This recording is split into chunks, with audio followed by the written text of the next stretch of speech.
మహబూబాబాద్ జనజాతర సభలో సీఎం రేవంత్ రెడ్డి మాట్లాడుతున్నారు. లైవ్ చూద్దాం. తెలంగాణ మిత్రులారా, వీళ్ళు తెలంగాణ ద్రోహులు. మన రాష్ట్ర ఏర్పాటునే ప్రశ్నించిన వాళ్ళు, మన రాష్ట్ర అభివృద్ధిని అడ్డుకుంటున్నోళ్ళు వీళ్ళు తెలంగాణ ద్రోహులు. అందుకే వీళ్ళకి తెలంగాణలో ఒక్క ఓటు కానీ ఒక్క సీటు కానీ ఇవ్వద్దు. ఇవాళ కాంగ్రెస్ పార్టీ మీకు తెలుసు, 60 ఏళ్ల పోరాటం, వందలాది మంది ప్రాణ త్యాగాలు, ఆత్మ బలిదానాలు జరుగుతుంటే చూసి తల్లడిల్లి ఒక పక్కన బలరాం నాయక్, సురేష్ శెట్కర్, పొన్నం ప్రభాకర్, మధు యాస్కి ఇలాంటి ఎంపీలందరూ కలిసి సోనియా గాంధీ గారి దగ్గరికి వెళ్ళి కాళ్ళకు దండం పెట్టి, అమ్మా మా పిల్లలు చచ్చిపోతుండ్రు, మేం గ్రామాలకు పోలేము, మా కడుపు కోత మీరు అర్థం చేసుకోండి అంటే ఒక కన్న తల్లిగా కుటుంబ సభ్యులను కోల్పోతే దుఃఖం తెలిసిన దేవతగా తల్లిగా ఇవాళ తెలంగాణ రాష్ట్రాన్ని సోనియా గాంధీ గారు ఇచ్చిండ్రు. తెలంగాణ రాష్ట్రం ఇచ్చినాక ఆంధ్రప్రదేశ్లో పార్టీ మనుగడ కోల్పోయింది. తెలంగాణలో దాదాపుగా పరిస్థితి అక్కడికే వచ్చుండే, కేంద్రంలో అధికారం కోల్పోయింది. కానీ సోనియా గాంధీ ఏనాడు కూడా అధికారం కోసం తెలంగాణ కాదు, ప్రజల హక్కుల కోసం, పేదల ప్రాణాల కోసం, ఆత్మ బలిదానాలు చేసుకుంటున్న యువకుల ప్రాణాల సాక్షిగా ఈ తెలంగాణ రాష్ట్రం ఇచ్చింది సోనియమ్మ. నేను అడుగుతున్న మా మహబూబాబాద్ సోదరులను, తెలంగాణ రాష్ట్రం ఇచ్చిన తల్లిగా ఆమె బిడ్డ ఈ దేశానికి ప్రధానమంత్రి కాబోతున్నాడు. ఆమె బిడ్డను ప్రధానమంత్రిని చేయాల్సిన బాధ్యత మన మీద లేదా? మహబూబాబాద్లో గెలిపించాల్సిన బాధ్యత మన మీద లేదా అని నేను అడుగుతున్నా. అందుకే మిత్రులారా, జూన్ 4 నాడు ఫలితాలు వస్తాయి. జూన్ 9 నాడు ఎర్రకోట మీద 3 రంగుల జెండా ఎగరేసి రాహుల్ గాంధీ దేశానికి ప్రధానమంత్రి కాబోతున్నాడు. ఆ పండుగలో 14 మంది ఎంపీలను నేను, మా తుమ్మల గారు, మా పొంగులేటి గారు 14 మందిని ఎంబడి పెట్టుకొని ఆ పండుగకు పోవాలి, మీరు మద్దతు ఇవ్వాలి అని నేను అడుగుతున్నా. ఇదేమన్నా తప్ప అని మిత్రులను నేను అడుగుతున్నా.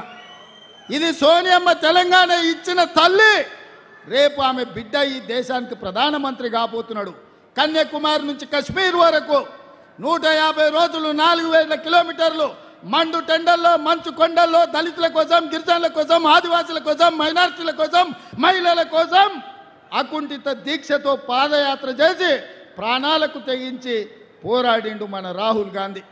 మణిపూర్ మండిపోతుంటే మణిపూర్ నుంచి ముంబై వరకు 6700 కిలోమీటర్లు సుదీర్ఘమైన ప్రయాణం చేసి ప్రజల మధ్యలోకి వచ్చిండు. ఇంతకంటే ప్రజల కోసం కొట్లాడే నాయకుడు ఈ దేశంలో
సోదరులారా, అప్పుడే రేవంత్ రెడ్డి గ్యారంటీలు అమలు చేస్తలేడు.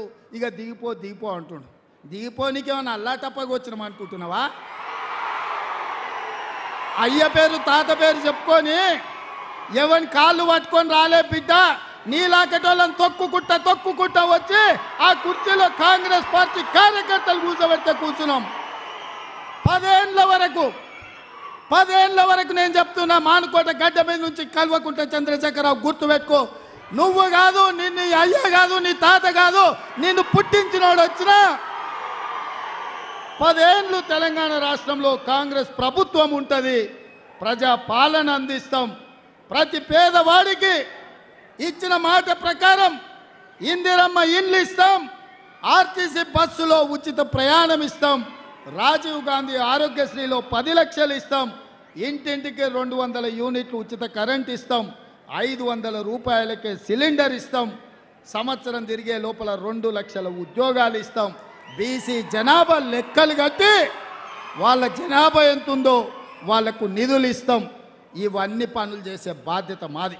ఇదే కాదు మీడియా మిత్రులారా, 100 రోజుల్లో మీకు తెలుసు అధికారం చేపట్టిన 48 గంటల్లో ఆడబిడ్డలకు ఆర్టీసీలో ఉచిత ప్రయాణం ఇచ్చినాం.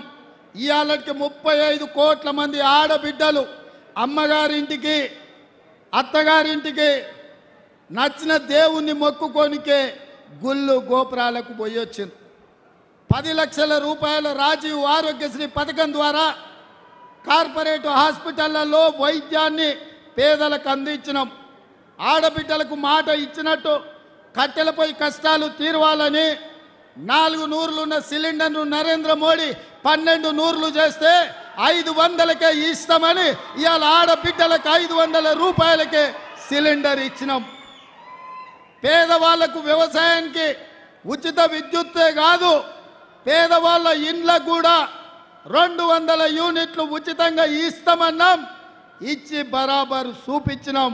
ఇవాళ పేదవాడి ఇంటికి 0 బిల్లులు ఇస్తున్నాం.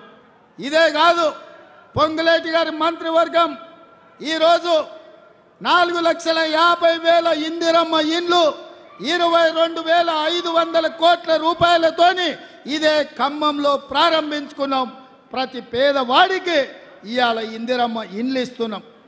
మేము ఉద్యోగం వచ్చిన ఎంబడే మా కుటుంబ ఉద్యోగాల కోసం కాదు, పేదోళ్ళ బిడ్డల ఉద్యోగాల కోసం ఎల్బీ స్టేడియంలో 3 నెలల్లో 30,000 ఉద్యోగాలు తలలు లెక్క పెట్టి ఇచ్చి పేదవాడి బిడ్డల కళ్ళల్లో ఆనందం చూసినాం. బీసీ జనాభా లెక్కలు కడతామన్నాం, బరాబర్ లెక్కలు కట్టిస్తున్నాం. ఇన్ని పనులు మేం చేసినాం. ఇవి సరిపోతాయా? కానే కాదు. అందుకే మిగతా కార్యక్రమాలు తీసుకోవాలంటే మార్చి 17 నాడు ఎన్నికల కోడ్ వచ్చింది. అందుకే మీకు నేను మాట ఇస్తున్నా, గ్యారంటీ ఇస్తున్నా. సోనియమ్మ మాటగా, రాహుల్ గాంధీ గ్యారంటీగా ఆగస్టు 15 తారీఖు లోపల 2 లక్షల రూపాయల రైతు రుణమాఫీ.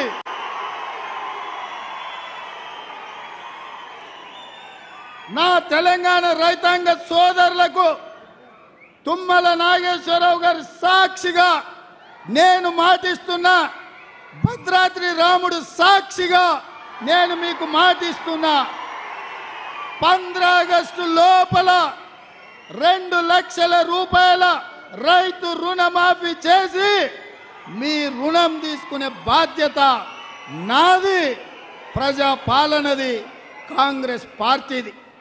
ఇదే కాదు, వచ్చేసారి మీరు పండించే వడ్లకు బరాబర్ 500 రూపాయల బోనస్ ఇచ్చి మీ వడ్లు కొంటామని చెప్పి రైతులకు నేను మాట ఇస్తున్నా.